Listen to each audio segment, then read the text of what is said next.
네, 안녕하세요. HGC KR 페이즈 2 둘째 날 오프닝 힘차게 시작해보도록 하겠습니다. 네, 어제 첫째 날에는 슈퍼노바 팀과 젠지가 공동 1위를 기록하면서 스타트를 끊었고요. 오늘 둘째 날은 첫 번째 경기에 어제와 비슷한 관전 포인트의 경기가 준비되어 있습니다.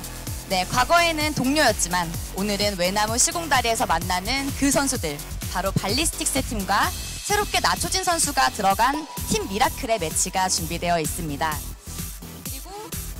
그리고 두 번째 경기는 미드 난투에서 돌아온 팀 템페스트 팀, 그리고 글럭의 경기인데요. 글럭은 이번에 팀에 많은 변화가 있었다고 합니다. 과연 어떤 변화가 있었을지 여러분들도 굉장히 궁금하시죠? 그럼 오늘도 치어 많이 해주시고요. 기대되는 매치들 즐겨주셨으면 좋겠습니다. 그럼 김정민 캐스터님 나와주세요. Alright guys, we're back here with HGC Korea. My name is Wolf. GLuck is not here today. With me is Rapid. He'll be joining us a lot this season. How are you feeling today? You know, it's good to be a part of HGC for okay, I'm getting the terminology here. For Phase 2, Part 2, Day 2. No, Part 1, Day 2. I'll get it straight eventually. Yeah, phase 2, Part 1, Week 1, Day 2. There you go. There we go. Wow. All I'm trying to do is not say the C word too many times today, but it's good to be back for another phase of HGC Korea. Got a chance to see kind of the world get flipped all upside down in the mid-season brawl just recently. And now we're coming back to HGC where all of a sudden we've got all these new players on all these new teams, and kind of an interesting story as our hostess was mentioning that now we have the return of a bunch of retired players. And you got a chance to catch Mary Day and my boy Hong Kono coming back yesterday. And today we actually get the return of Nacho Jin, who will be playing against his old team, so a friendly rivalry there. It's exactly the same story as we had yesterday. Mary Day got to play against his old team when he returned, and now Nacho Jin gets to play against Ballistics, was known as L5 for the most of the time Nacho Jin was on it, minus BlizzCon, of course. So there's that storyline. There's GLuck that no longer has Relic after his 1-year ban from the HGC Pro scene. So a completely rebuilt Relic from mostly open division and amateur players. So a lot of rookies on the squad for a team that was rising through the rankings last season. But, you know, as it turns out, we'll see how well this new built team is, because yesterday we saw Supernova do very well. Here's our overview. You know, we don't have to read through all this. I said yesterday, I'm going to read it once, I'm never going to read it again, so I'm just going to let it be up here. But yeah, there's a lot of money on the line. Yeah, if you ever want to know exactly what to call any particular day of our broadcast, eventually you'll be able to figure out how to do it with this overlay. But if you just want to watch Heroes of the Storm and see how much money people are going to be winning, that's kind of what it shows there, essentially. I like that for a Korean broadcast, we have this listed in dollar amounts, so that I don't have to convert that, though. We found the technology to translate that.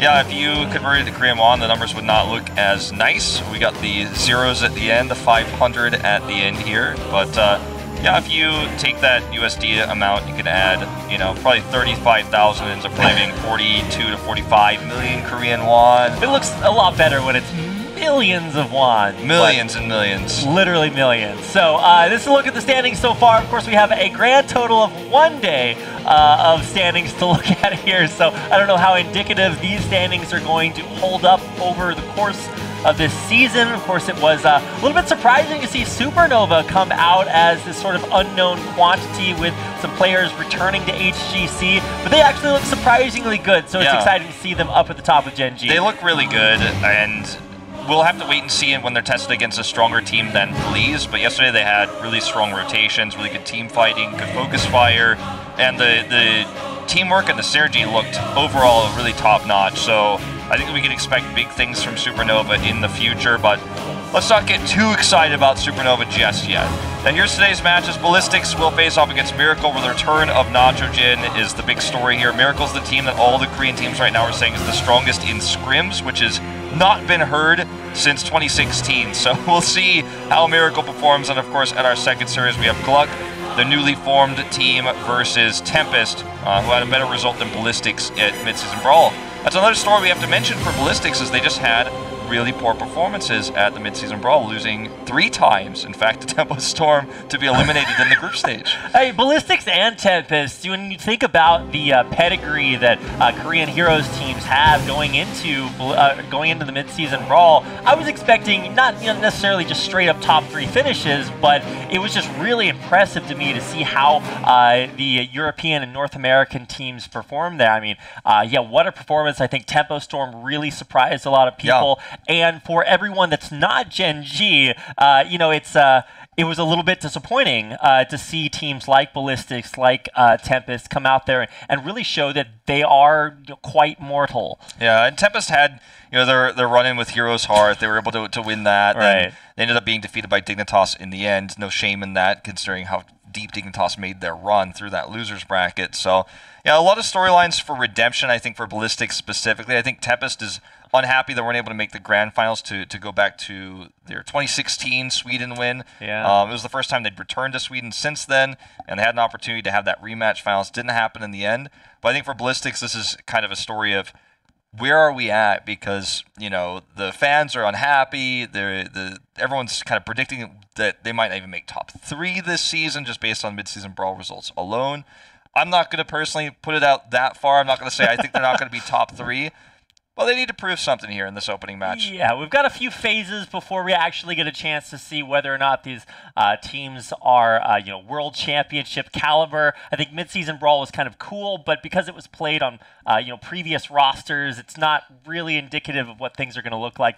Specifically for our first team, Miracle, coming in here, a team that's been around for a long time, but actually, we were talking about the return of Nitrogen, was on Ballistics the last time that they did have that World Championship team. But now Ballistics looks a little bit different. It's SC, Hooligan, Jonga, SC, and Magi. Okay. I thought of at least 8 different ways to pronounce most of these players' names, so I'm going to do my best to, as a newcaster, butcher them as much as possible so that the Peanut Gallery has as much time to add their commentary to today's broadcast. You'll do fine.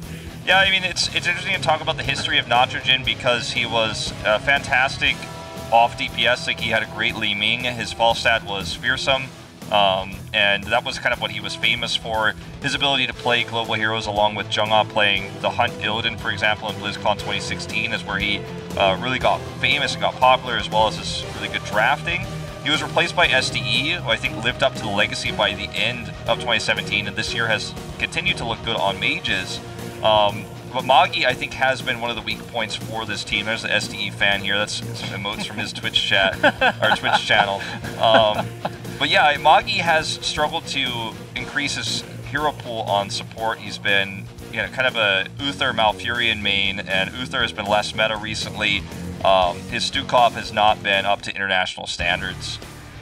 So Nitrogen returns here. Blue Beetle will also be on this roster, as well as Frankel. What's really interesting about this roster is, on the website, not on this graphic, Judy has tank here, but on the website, I was doing some prep yesterday and today, no one is listed as main tank. Now Judy is finally again listed as main tank, because I was a little bit worried if, again, they're going to see a lot of role swaps. This team is known for role swapping. The meta will never be the same ever again. You just have to have enough damage to go through the opponent's tanks. But yeah, so Blue Beetle, for all of you anime fans out there, came in on a team named ReZero.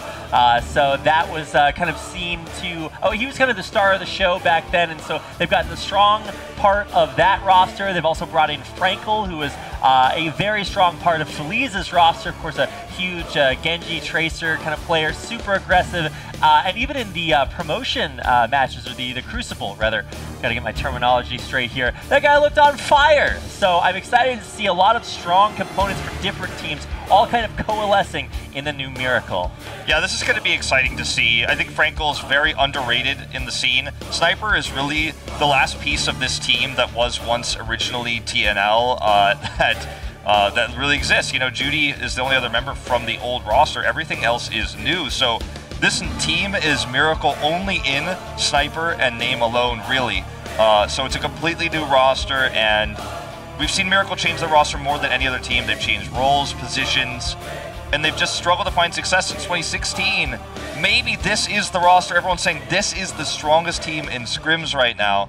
We're going to go into our battleground selection here. Dragonshire will be the first map chosen. It'll be chosen by Ballistics with bans on Volskaya and Infernal Shrines. That kind of makes sense to me. Of course, Dragonshire is a bigger map, so it does reward you if you have really, really solid macro play. Basically repeating everything you said yesterday, because it is a big way that more established teams like Ballistics, who you would always consider a top 3 team out here in HGC Korea, can use their greater macro abilities to have that edge over teams that may not quite be up to par.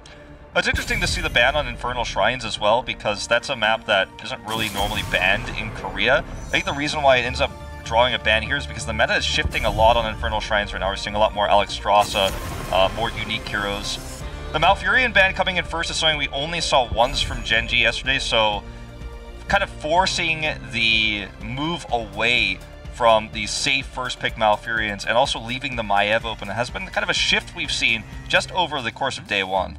So Malfurion banned here. What does this leave open? Obviously, because it is such a large map, you do want to give, you do want to have as much global presence as possible. I think yesterday we actually saw the Malfurion left up, and we actually had a Johanna ban, but kind of the opposite here this time around. Yeah, Johanna ends up being a really safe pick on this battleground because of her wave clear and her ability to interrupt Dragonshine channels. But also, she has the ability to be a strong hero against, you know, auto attackers, which is why it's quite puzzling and a big statement that Ballistics would go ahead and lock in the Task Tracer immediately when heroes like Garrosh are available. You can avoid the tank choke by picking it up early, and you're picking a Tracer into a blind by default. So, kind of an unusual pick here for Ballistics, but they're going to be confident that they will be able to use this Tracer to full effect. Let's see how Miracle wants to respond. All right, well, all of a sudden, I cannot hear you anymore. But yeah. The draft goes on while we find what to unplug and plug in again. Maybe Can you hear me now? Am I okay? I cannot, but luckily we're close enough in the studio where we can still get that, I can still get most of the message. So, next couple of picks here, we're going to see a Deckard Kane Phoenix combo. I think yesterday, Deckard was mostly like kind of a last pick in the draft, but prioritizing him much more highly right before the second phase of bans. Yeah, the Sergeant Hammer coming through here as a ban clearly means that they're expecting that Miracle would like to run the Garrosh. It's fine now, right? Yeah, yes. Okay. So we'd like to run the Garrosh, run the Hammer into the Garrosh they want to pick. Sorry, the headset threw me off here a little bit in this draft. Deckard Kane has been used a lot with Phoenix because there's a lot of things you can set up with his Stay a While and Listen. And not only that, but if you end up rooting members with the Scroll of Sealing, Phoenix just does massive damage. He Qs in, does a lot of AoE. So the Karazim ban comes through. A common support for Tracer Tassadar in this meta with Malfurion banned. Stukov has fallen off big time ever since Genji started playing Karazim in the playoffs, a mid-season brawl. We just have not been seeing as much Stukov. It's been the Karazim show, so now they're going to have to flex away from that Karazim, and it's not an easy pick here when double support. The go-to is always Malfurion, Karazim the secondary. Now this Tracer pick feels a lot weaker. Still looking for the next few picks for Ballistics. I think the biggest things that kind of surprised me here is that you're not seeing something like a Garrosh, like what else was super popular here yesterday? Okay, a Tyrael. Going to be a Tyrael coming out. I mean, I guess that kind of is going to fill that role, but this does not look like the drafts that I was used to. I felt super confident when I was coming in here with the GLuck for things like Crucible, and earlier on I was like, okay, I kind of get how this works, but this is quite a bit different. Well, in your defense, you know, this is a new meta that's being solved right now, and with the bans that we had of the Malfury and the Karazim, this is being a pretty rare situation. I mean, the Rhaegar is super important to have against a Johanna Deckard because of all the CC he provides. You have to have a support that has Cleanse. So Stukov's kind of off the table. Lucio not going to be a possibility. And sure, even with Karazim, there's some risk with the lack of, you know, the ability to remove CC, but you have the Rhaegar and the Tyrael now and Tassadar to keep this Tracer alive, so, you know, we're really looking now for a solo laner for Ballistics. We saw the Flex Tassadar solo laner yesterday, so it could just end up being a Sonya. It works with this composition so well. And now we get to see Nitrogen probably on the Sleeming once again, and we'll see the Stahaka return in, so... Okay. It's going to be really interesting. Yeah, so the Dahaka's not really a big surprise. I think yesterday we got a chance to see exactly what it looks like when you just have a lot of global presence. I'm a little bit, every game that I get to watch Nachogen not play Falstad is one that a little tear slides down my face, but it'll be exciting to see if that does eventually come out here. A last pick, Blaze. Now, this is something that I think I never really expected to see just because Blaze has been so dominant as a solo laner. You just look at the win rates and sort by, highest, and Blaze is just way up there at the top. So yeah, it's been just DPS priority though, and wave clear priority in this draft, and with Miracle picking into their DPSs a little bit later and the burst coming in so late with Frankel's Li Ming, you have to expect that, with this kind of setup, Blaze would come in later because you're trying to make sure, okay, are they bursting? Because Sonya is so ideal in this draft. You have so much protection. She could do so much peeling. She could do so much damage in a fight. But when you see the Li Ming come through, you're like, well, Blaze is probably just safer. And interestingly enough, it doesn't look like we're going to see Nachogen play DPS today. If I read that correctly, we'll have the reveals of the rosters in just a moment. Dun, dun, dun, dun. All right, away we go. It looks like for Ballistics, I don't think there's anything super surprising as far as which player on which hero. Yeah, all right. It's going to be Nachogen playing the solo lane. Now, we didn't know what he was going to play because he listed himself as specialist. I think I have a bit of an audio issue, at least that's what it sounds like to me. Audio issues? HGC Okay, Korea? it looks like it's fixed, but okay. But yeah, so we didn't know what he was going to play. Listed himself as specialist, which isn't really a role officially.